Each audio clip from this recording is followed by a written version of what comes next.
Genesis 14 opens with a rebellion in the land of Sodom. Abram, a nomad called by God, and his nephew Lot, who lives near Sodom, are drawn into the conflict.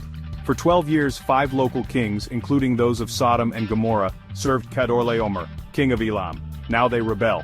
Chedorlaomer responds by forming a coalition of 4 kings to crush the uprising.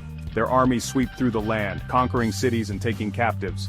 The rebels meet Chedorlaomer in the valley of Siddim, a place filled with tar pits. The battle is fierce, but Chedorlaomer's forces win decisively. The rebels are routed, their armies scattered, and many are taken captive. The stage is set for Abram to act.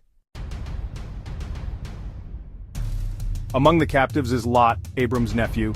When Abram receives news of Lot's fate, he is filled with a sense of responsibility for his kin. Without hesitation, he gathers his trained men, 318 in total, born into his household. Armed and ready, they set out on a daring rescue mission. They pursue Chedorlaomer's forces north, towards the city of Dan.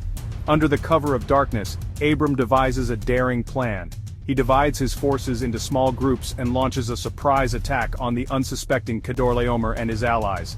The attack is swift and decisive. The Bible says that Abram pursued them unto Hobah, which is on the left hand of Damascus.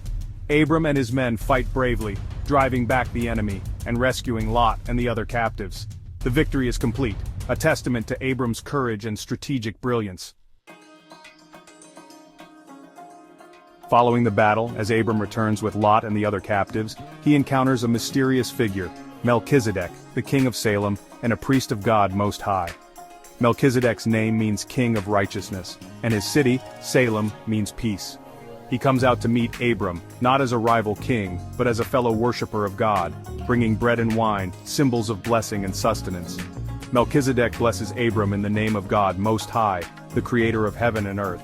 He praises God for giving Abram victory over his enemies and blesses Abram, saying, "Blessed be Abram of God Most High, creator of heaven and earth. And blessed be God Most High, who delivered your enemies into your hand."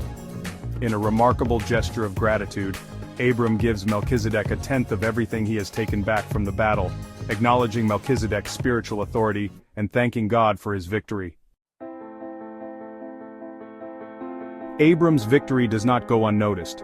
The king of Sodom, grateful for the return of his people and possessions, approaches Abram with an offer. He suggests that Abram keep all the recovered goods as a reward for his heroism, returning only the people. But Abram, in a remarkable display of integrity, refuses.